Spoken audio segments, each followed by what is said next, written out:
If you were to ask a random person on the street who Hayao Miyazaki was, chances are they wouldn't know. But if you were to ask a movie buff, anyone online, or pretty much any person from Japan, everyone would tell you that he is the animation champion of the world. Only in the past 10-15 years has he finally started to get credit in America, allowing our audiences to see tons and tons of his genius work. But it turns out, he's not the only one turning out Miyazaki material. His animation company, Studio Ghibli, has also been turning out timeless classic after timeless classic. Again, only starting to get recognition in America in the past 10-15 years. And who do we have to thank for all this imagination being shown to us? That's right, the Big D. Or more specifically, John Lasseter, who's friends with Hayao Miyazaki and promised to get as much of his work to our audiences as possible. The result was the majority of the studio's films being re-released and redubbed in America. But they didn't just half it, they went out of their way to get the best talent possible. The best sound people, the best translators, and of course, the best actors. It only figures that Disney, another great leader in animation imagination, would be the people to introduce us to not only such wonderful artwork, but such fantastic stories. So, this Disney-cember, every single day of the month I am going to be looking at one of the films from Miyazaki or Miyazaki's studio. The one catch is that it has to have been re-released by Disney and redubbed by them, because, hey, it is Disney-cember.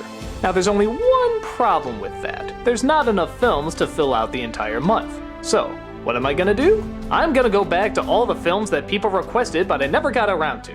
That's right, the Nightmare Before Christmases, the Dick Tracys. I'll even go over the ones I did a vlog of already, but people seem to want to see the Disney-cember version of it. And hey, some time has gone by, maybe some of the opinions have changed. So, every other day it's a Studio Ghibli film, and the other half of the days it's gonna be one of the Disney classics. But even that's not enough. I want so much Disney down your throat that you'll swear we've been bought out by them or something.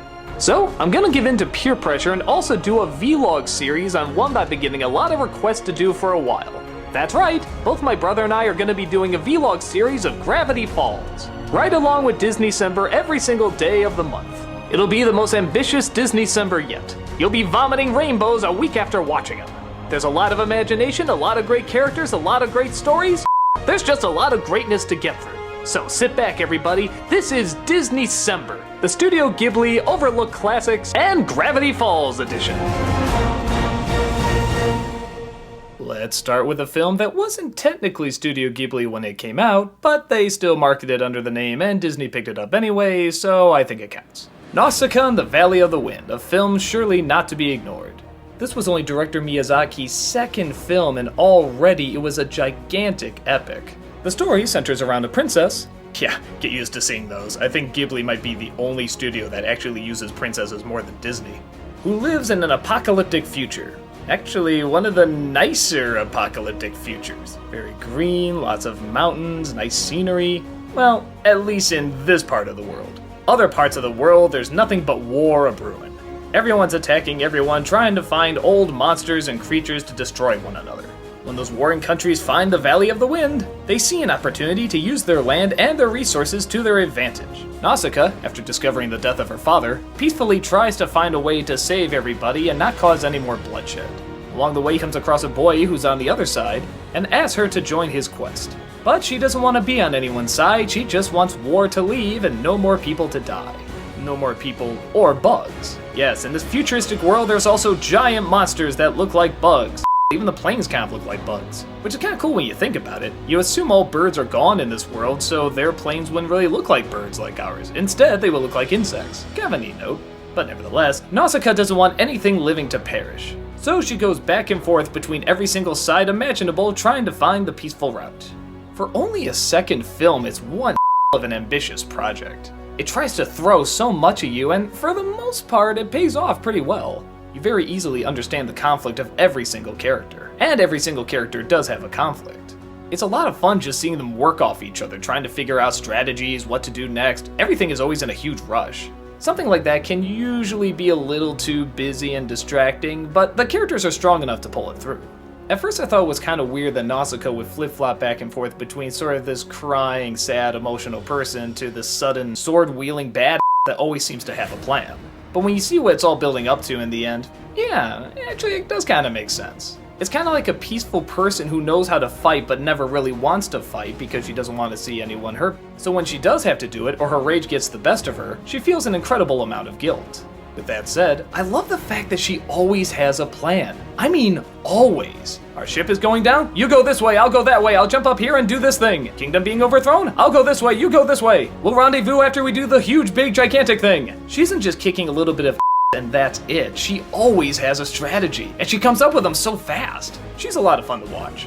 She also has a real good supporting cast. Voice actors like Patrick Stewart and Shia LaBeouf really add a lot of credibility. Yeah, I know what you're thinking. Shia LaBeouf add credibility? Well, yeah, say what you will about his personal life in the Transformer movies, but I don't think he's that bad an actor. And I think he finds just the right mix in this role. Angry and vengeful, but still looking for the right thing to do. If I did have a problem with this film, though, I would actually say that, as good as the characters are, I could have used just a little bit more of them. That is to say, if a story like this really wanted to have the biggest impact, it probably should have been 2 movies. I mean it when I say they throw a lot at you, and it is constantly on the move. That's not to say they don't have their slower moments to just be characters, but they do, and they're done well. But for the giant climax this film is trying to build up at the end, I felt I really want to know these people a touch more. For example, the villain, played by Uma Thurman, and her second-in-command seem to have this kind of playful banter where they almost hope the other would die, but they also kind of respect the strategy of the other. A part of me really wanted to know more about that. But it's a big animated epic and you can only fit into 2 hours, so a lot of that stuff has to be cut. And I'm sure there was more stuff. This is based on a manga. I get the feeling they went into even more detail about these people. It's not that the film needs to be longer, it already feels like a decent length. I just felt like I really wanted to be on these characters' side more than what I was. Which is to say, I didn't want to see them perish, but I didn't feel the entire weight of the film the way I think it wanted me to feel it. Maybe 1 or 2 less scenes of traveling and shouting orders replaced with a little bit more of natural talking would have done it. But that really is a bit of a nitpick. It's still very large in scale and very impressive to look at, and I want to know what it's all going to amount to. Had they been able to explore a little bit more, I think this could have been on par with, say, the Lord of the Rings movies, but as is, it's still pretty damn impressive. It's so cool seeing where all of these Miyazaki tropes start. The technology, the monsters, the love of nature, his thumbprint is all over it. And it's even more impressive when you think no computers were used on it either. I mean, look at this. This looks like something that could be animated today.